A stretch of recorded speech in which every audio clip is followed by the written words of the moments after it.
Hi guys, मैं हूं आपकी प्यारी राइटर और नरेटर दीक्षा पांडे। आप सभी का बहुत बहुत वेलकम है दीक्षा नोवेल स्टोरी पर। तो चलिए स्टार्ट करते हैं आज की स्टोरी का नेक्स्ट पार्ट। समर तुरंत अपने आप को संभालता है और अपने फ्रेंड को कॉल कर कर कुछ इंस्ट्रक्शन देकर कॉल कर देता है। वो सोच नहीं पा रहा था कि वो करे तो करे क्या, क्योंकि वो काम्या को खो नहीं सकता था। और एक ही दिन दो लोगों का धोखा, एक तो उनका धोखा जिससे वो इतना ज़्यादा प्यार करता है, जिनको वो अपनी ज़िंदगी मानता है, और एक तो उसका धोखा जिससे वो कितना प्यार करता है, जिससे वो शादी करना चाहता है, जिससे वो बहुत ही ज़्यादा प्यार करता है, जिसके साथ वो अपनी पूरी लाइफ स्पेंड करना चाहता है, उसका धोखा। समर समझ नहीं पा रहा था कि वो करे तो क्या करे। वो अपने आप को संभालता है और अपना बाइक निकल जाता है काम्या के घर तरफ। कुछ देर में वो काम्या के घर पहुँच जाता है। काम्या के घर के बाहर बहुत ही ज़्यादा भीड़ भाड़ थी। बस आफ्टर ऑल सगाई थी आज इस घर के लड़की की, तो भीड़ भाड़ तो होनी थी। और कुछ रिलेटिव्स भी आए हुए थे, तैयारी भी हो रही थी, सजा हुआ भी था पूरा घर। समर एक गहरी सांस लेता है और पीछे के गेट से काम्या के रूम में एंटर कर जाता है। उसे पता था कि काम्या का रूम कौन सा है, और उसे पता था कि वो कैसे जा सकता है। वो पहले भी इसी तरह पाइप चढ़कर काम्या के रूम आ चुका था, बहुत बार पहले भी, इसलिए उसे पता था कि उसे कैसे आना है। काम्या भी अपने रूम में तैयार हो रही थी और अपनी कुछ सेल्फी ले रही थी। अभी रूम में कोई नहीं था, काम्या अकेली थी। काम्या जब समर को देखती है तो एक सेकंड के लिए तो वो डर जाती है, फिर उसे ध्यान आता है कि वो समर है, तो फिर वो शांत होती है। फिर वो कुछ बोलना चाहती है। उसे लगता है कि शायद समर को पता चल गया है कि आज वो लोग समर को सरप्राइज़ देना चाह रहे थे। तब तक वो कुछ बोलना चाह रही थी। तब तक समर आता है उसके पास और उसके मुंह में अपना रुमाल देकर क्लोरोफॉर्म सुखाकर उसे बेहोश कर देता है। काम्या उसके ही बाहों में झूल जाती है। वो उसे आराम से उठाता है अपनी गोद में, और जिधर से आया था उधर से ही काम्या को लेकर के अपने बाइक में बिठा करके निकल जाता है मंदिर की तरफ। वो मंदिर जाता है तो उसका फ्रेंड उसके पास दौड़ते दौड़ते आता है। वो काम्या को उसके गोद में देखता है तो बोलता है, अरे तू ये कौन, काम्या है ना? हाँ। तेरी गर्लफ्रेंड? हाँ। तू उसे यहाँ क्यों लेके आ रहा है, और ये इतना सजी सवरी क्यों है? सगाई थी आज इसकी। व्हाट? हाँ। ओह, मतलब तूने ये मंडप पंडित मंदिर का इंतज़ाम इसलिए करने को कहा? हाँ। अरे भाई, बट तू ऐसे शादी नहीं कर सकता। मैं कर सकता हूँ। तू मेरा साथ देगा या नहीं? नहीं देगा तो जा यहाँ से। नहीं, ऑब्वियसली मैं तुम्हारा साथ दूंगा, बट फिर भी ऐसे किसी की मर्ज़ी के बिना शादी करना, मैंने जितना कहा उतना करा करो। ओके चल। वो दोनों ऊपर आते हैं मंदिर में। मंदिर में एक छोटा सा भी मंडप लग चुका था, और वहाँ पर बगल में एक पंडित जी कुछ तैयारी कर रहे थे। पंडित जी जब ऐसे एक लड़की को अपने गोद में उठाए हुए देखते हैं और वो लड़की बेहोश है, तो वो उसे बोलते कि अरे ये क्या किया है, ये कौन है? और नहीं, मुझे लग ही रहा था कि कोई गड़बड़ है, क्योंकि रात को तो कोई शादी करता नहीं है, और शादी करता तो एक लड़का तो बुलाने आता नहीं है। ऐसे बुलाने आया हो, ऊपर से एक लड़की की मर्ज़ी के बिना शादी हम नहीं कराने वाले। समर बहुत ही गुस्से से चिल्लाता है कि आप शादी करवा रहे हैं या नहीं? वो पंडित जी बहुत ज़्यादा डर ही जाते हैं और उनकी शादी करवाने लगते हैं। कुछ देर में शादी संपन्न होती है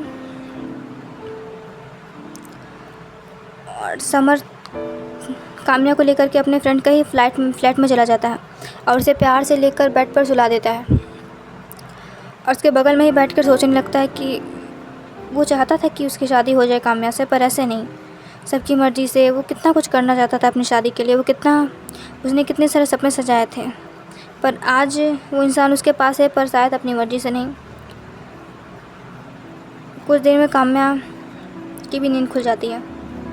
अभी समर बाहर गया था काम्या के लिए कुछ डिनर लाने के लिए, क्योंकि वो जान रहा था कि शायद काम्या ने कुछ खाया नहीं होगा। काम्या देखती है कि वो किसी और ही रूम में है। हाँ, वो किसी और के ही फ्लैट में है। फिर वो अपने यहाँ याद करती है कि वो कहाँ थी, वो क्या कर रही थी। फिर उसे याद आता है कि वो समर आया था रूम में। वो तो बहुत डर जाती है। फिर वो समर को आवाज़ देने लगती है, समर समर समर, कहाँ हो तुम? देखो समर, ऐसे मुझे डराओ नहीं, मुझे डर लग रहा है समर। समर भी उसकी आवाज़ सुनकर तब तक रूम में आ जाता है। उसके हाथों में डिनर का प्लेट था। समर, ओ तो उठ गई आप? तुम ऐसे टोन में बात क्यों कर रहे हो मुझसे, और ये कौन सी जगह है? हाँ, तुम कहाँ लेकर आया मुझे? और तुम ऐसा कैसे कर सकते हो? तुम ऐसे कैसे मुझे उठा कर लेके आ सकते हो? काम्या बहुत ही हाइपर हो जाती है, कुछ कुछ बोलने लगती है। समर खाने का प्लेट साइड में रखता है और उसके हाथों को जोर से जकड़ कर उसे अपने करीब करता है और बोलता है कि मैं ऐसा नहीं कर सकता और तुम कुछ भी कर सकती हो। मुझसे प्यार का नाटक कर कर, धोखा देकर तुम किसी और से शादी सगाई कर रही थी। समर, तुम्हें कोई गलत फहमी हुई है। समर, मेरी बात तो सुनो, मुझे नहीं सुनना कुछ। अब ऐसे भी अब तो तुम शादी कर नहीं सकती। आफ्टर ऑल मैंने तुमसे शादी जो कर ली है। व्हाट? एक सेकंड, तो अब तुम ये मत बोलना कि तुम्हें पता नहीं कि तुम्हारी शादी हो चुकी है मुझसे। आई नो तुम बेहोश थी, पर तुम्हें कुछ तो महसूस हुआ होगा ना। क्या बकवास कर रहे हो तुम? काम्या अपने आप को आईने में देखती है तो वो देखती है कि वो उसी लहंगे में है जो लहंगा वो पहनी थी अपनी सगाई के लिए। वो लहंगा येलो कलर का था और अभी उसके मांग में सिंदूर भरा हुआ था और गले में मंगलसूत्र। वो समर को देखती है, तुम ऐसा कैसे कर सकते हो मेरे साथ? तुमने शादी करनी मुझसे, पर आज तो हमारी नहीं तुम्हारी सगाई थी ना। मिल गया होगा कोई अमीर सरकारी नौकरी वाला, पर पैसे मेरे पास भी कम नहीं थे। तुम जितना कहती मैं तुम्हें उतने पैसे दे देता, पर तुम्हें धोखा देने की क्या ज़रूरत थी? ऊपर से तुमने मुझे बताया भी नहीं और तुम मुझसे क्यों किया तुमने ऐसा? काम्या भी बहुत गुस्से में आ गई थी क्योंकि उसने कितना कुछ प्लान कर रखा था कि वो सगाई में कैसे एंट्री मारेगी, वो सबका एक्सप्रेशन क्या होगा, वो शादी में कौन सा लहंगा पहनेगी, हल्दी वो कैसे करेगी, संगीत वो कैसे करेगी। यहाँ तक कि उसने अपने संगीत का सॉन्ग भी सोच रखा था, पर समर ने सब कुछ बिगाड़ दिया। वो बहुत ही ज़्यादा गुस्सा हो जाती है और उस पर चिल्लाने लगती है। समर भी उसका हाथ जोर से पकड़ कर मोड़ देता है और बोलता है कि तुम बस मेरी हो। अब ये मत बोलना कि मैं तुम्हें छोड़ दूँ, क्योंकि मैं तो तुम्हें नहीं छोड़ने वाला। काम्या, मैं और एक सेकंड तुम्हारे साथ नहीं रहने वाली। और कितनी गलत थी मैं, कितनी घटिया इंसान शादी की मैंने, कितने घटिया इंसान से प्यार किया मैंने। ओह, और अब यही घटिया इंसान तुम्हारा पति है। ओके डार्लिंग, चलो चलो डिनर कर लो, फिर हमें बहुत सारा काम भी तो करना है। बकवास बंद करो तुम। मुझे नहीं लग पाता था कि तुम इतने घटिया इंसान हो। मैं तो तुम्हें कितना अच्छा, कितना क्यूट, कितना मासूम समझती थी। मासूमियत छीनी है तुमने मेरी। तुम्हें क्या लगा तुम मेरे साथ प्यार का ढोंग कर कर फिर किसी और से सगाई कर लोगी, फिर किसी और से शादी कर लोगी, मैं तुम्हें छोड़ दूंगा? नहीं मैडम, मैं समर शेखावत हूँ और मुझे जो चीज़ पसंद आ जाती है ना वो मेरी हो जाती है। और तुम मुझे पसंद नहीं, मुझे तुमसे प्यार हो गया था इसलिए तुम मेरी हो गई। समर, बकवास बंद करो और मुझे तुम जहाँ से लेकर आए वहाँ छोड़ कर आओ। क्यों छोड़ कर आओ? ताकि तुम फिर उसी लड़के से शादी कर लो? नो, अब तुम मेरी पत्नी हो और अगली बार से इस ज़बान पर किसी और का नाम आया ना, तुम्हारी ज़बान काट दूंगा मैं, समझी? काम्या डर जाती है समर को ऐसे हालत में देखकर, क्योंकि समर की हालत ही अजीब हो रखी थी। उसके पूरे बाल बिखरे हुए थे, उसके आँख बिल्कुल लाल थी, उसके आँखों में आंसू भरे हुए थे। उसे लग रहा था कि शायद समर को बहुत बड़ी गलतफहमी हुई है और उसे इस गलतफहमी को दूर करना चाहिए।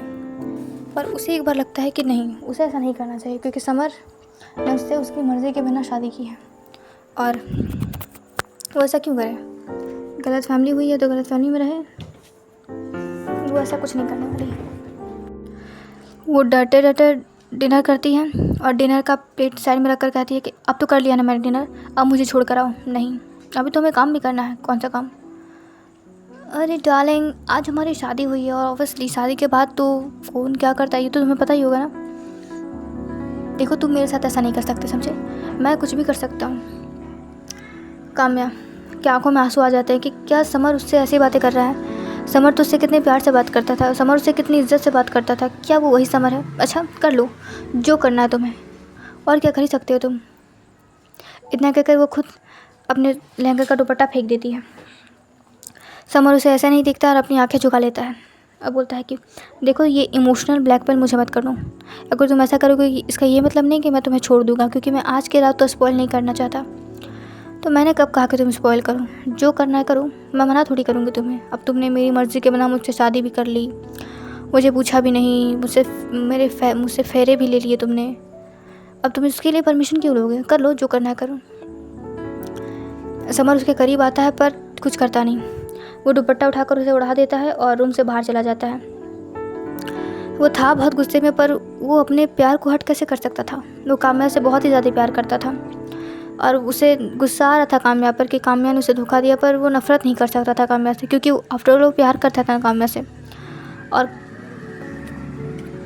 वो बाहर निकल जाता है, वो फ्लैट से ही बाहर निकल जाता है, फ्लैट को बाहर से लॉक कर बाहर निकल जाता है। और काम्या वहीं बैठकर फूट फूट के रोने लगती है कि समर को इतनी बड़ी गलतफहमी हो कैसे गई। वो समझाती समर को, उसे लग रहा था कि शायद समर को किसी ने बहकाया है, क्योंकि समर तो ऐसा नहीं था, ये समर है भी या नहीं। ऐसी ऐसी बातें उसे परेशान कर रहे थे और वो रो रही थी।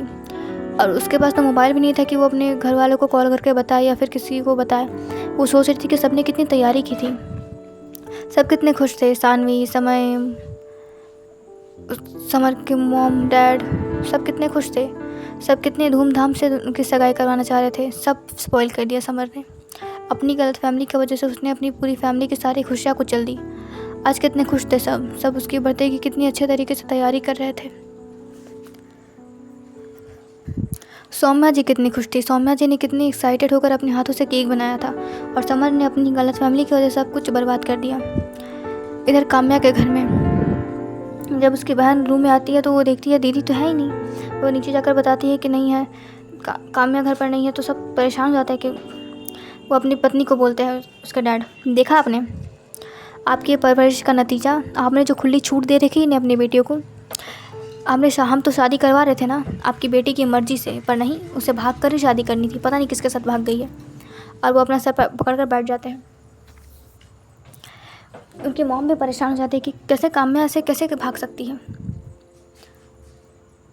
और कहीं रास्ता भी तो नहीं है भागने का। काम्या भागी कहाँ, या फिर कहीं किसी ने काम्या को तो किडनैप तो नहीं कर लिया, क्योंकि उनकी बेटी तो ऐसा नहीं है। और वो जानते थे कि वो समर से बहुत ज़्यादा प्यार करती है। उधर शेखावत मेंशन में भी सब परेशान थे, क्योंकि समर का कुछ अता पता नहीं चल रहा था। सारे गेस्ट आ गए थे, केक लग गया था स्टेज पर, सब तैयार हो गए थे।